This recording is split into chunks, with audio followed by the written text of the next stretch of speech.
Hey guys, Ravedge here. This is going to be the fourth video in my Windwalker Monk PvP guide. This is, however, the second video of my spell priority offensive and defensive breakdown of the Monk class. The first video, which I'll have the link right below here in the description, was covering offensive, cooldown usage, and spell priority for most damage output. This video is going to cover defensive gameplay and defensive cooldowns. But I'm going to go ahead and jump right into it right now. Alright, now I covered offensive in the first video, but I'm just going to cover mainly defensive here. You have a number of spells that can be used for some offense and some defense. I'm going to go ahead and just go down the list of them and explain what they have. Fist of Fury is mainly used for a damage move. It costs 3 chi, it's a 25-second cooldown. It does a good chunk of damage if it's in one target.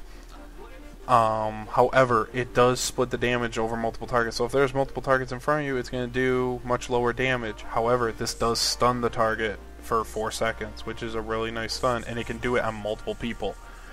This is good for if people are training you and your healer's like stuck in a CC for 2 or 3 more seconds. You can Fist of Fury, stopping a melee class's damage while he gets out of it and gets a heal off on you. This is also great for, say, someone is going after your healer or flag carrier and you need to hold 4 or 5 people. If they're clumped up and you start Fist of Furying, they're not going to be able to move. They're going to be held in place for 4 seconds. Now, mages can blink out of it, etc., but you can peel off a good chunk of people with this move. Next, I'm going to talk about Grapple Weapon. Grapple Weapon is a 1-minute cooldown, and you fire off a rope spear, grappling the target's weapon and shield, returning them to you for 10 seconds.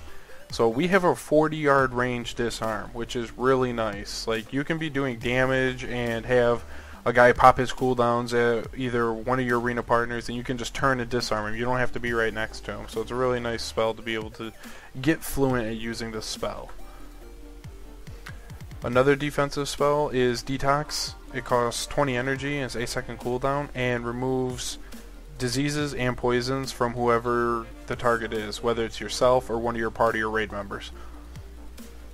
This spell is good for, say, a rogue who's got crippling on you, you're trying to kite him. You can dispel it off and be fine.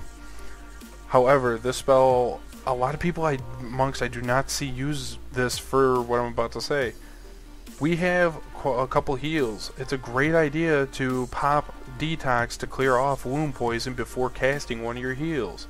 I will see people that are kiting rogues and they'll just pop all the heals instead of just doing a detox real quick. It's instant. It's just boom, right there, detoxed away. So say I do detox and then go ahead and expel harm myself. I heal myself for 35k right there. So that's something that people I would like to encourage. Detox before you do one of your heals against rogues. Now I'm also going to talk about Expel Harm. Expel Harm is 40 energy on a 15-second cooldown and will heal you from 21 to 31k healing. It also does 50% of the damage to targets within 10 yards and generates 2 chi.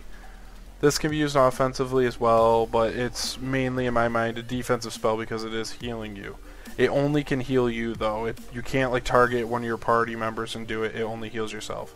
Now this can crit. I've seen crits of like 70k in arenas sometimes. It's increased if you have trinkets procced as well. So if you pop your trinkets, it's actually by a good chunk. If you pop your trinkets or whatever and are doing damage and then pop a heal, the heal will be for quite a bit higher than with no trinkets. I'll talk about the next heal as well right now. Chi Wave is our second heal. This is picked up in the talent tree, I believe at level 30. Yep, level 30. And this is the best one to use. I've already explained that in my other video. It's 8-second cooldown, costs 2 chi. This thing can heal like a truck. It will just massively heal you sometimes. It will bounce back and forth. It bounces towards the target, does damage, then back to you and does healing. And it does it up to 7 times. I've seen it crit in arena 35k, and I've had it crit 4 times in a row on me. So 35k 4 times is 140,000 health. And that was without trinkets procced. If you have trinkets procced, you can be like 40k plus heals. So I'm going to go ahead and just show what it would look like. Right there. Bounce 30k, 30k, 30k, 15k. So right there, that was 105,000 healing. And that is without the PvP power increase because I was not in a battleground or arena. You gotta remember, this is on a target dummy right now, guys. So those are your heals, and those are how they work for defensively. Now, Chi Wave you can cast on another person though. So say your arena partner's low, you can cast on, say your healer is getting trained by a rogue, and you pop it on him, and it will bounce between him and the closest enemy towards him, and then bounce back to him and heal. However, Chi Wave will not always heal whoever you put it on. It will heal it's what's called a smart heal. It will heal whichever's got the lowest amount of health within range of it. So if I have lower health, it'll heal me, but then if the heal brings my health above my partner, then it will heal my partner.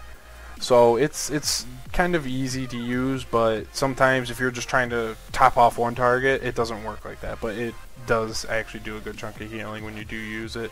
So for defensive gameplay, I will keep this on cooldown sometimes, and it makes me a lot harder to kill for some classes. The next defensive spell I'm going to talk about is Touch of Karma. Touch of Karma, I've also explained how it can be used for damage, but as in defensive, this spell is amazing. It only costs 2 chi, and it's only a minute and a half cooldown. Now, I wear the glyph that makes it a 20-yard range. You can put this up on people, and it will reflect all damage you take for the next, I believe, 10 seconds towards that target. It will put a dot on that target that's ticking over 6 seconds for the damage you would have taken. The damage absorbed cannot go over your total health. So for me right now, 330k is all it could absorb, but that's a lot of damage, and I can reflect that damage. This is great for when people use their defensive cools and when you are also trying to do some damage. The next spell I kind of talked about before, I'll go over it again, is Transcendence and Transcendence Transfer. This can be used, I use it more for a defensive aspect, but I've seen people set it up for offensive where they'll put it on a Warlock's portal, so when the Warlock portals, they can just jump right on them too. Now this spell, when you use Transcendence Transfer, you will switch places where you put it originally, but now that spot is no longer your main go-to place. See how the ghostly version is gone here, and now it's over here?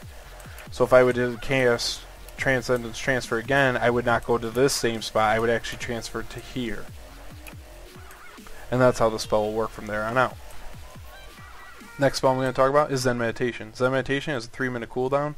It reduces all damage taken by 90% and redirects to you up to 5 harmful spells cast against your party and raid members within 30 yards, last 8 seconds. This is a great spell where if it's spellcasters and they're just damaging away at your party, you can just go, okay, I'm going to pop this right now, and you're going to reduce a lot of damage taken. Only up to 5 hits, but hey, if you absorb a Shatter or Chaos Bolt or whatnot, that's just helping your team out quite a bit. Use this spell wisely. However, when channeling that spell, if any melee hit hits you, it will break it. Next spell I'm going to talk about is Fortifying Brew, and that is a 3-minute cooldown. It turns your skin to stone, increasing your health by 20% and reducing damage taken by 20%. This lasts for 20 seconds. This is obviously our big cooldown for defensive. You pop it, and your damage is going to be reduced quite a bit, your health jumps up, etc. Now, should you use Touch of Karma and this at the same time? Yes and no, it depends. If you're not taking a lot of damage, I like to try and spread these out, say use one and then the other, so then I get like 30 seconds of defensive compared to just a good quick 10 and 20 second. But if it's really high damage, say Warrior, BM Hunter sitting on you, popping both of them is not a bad idea.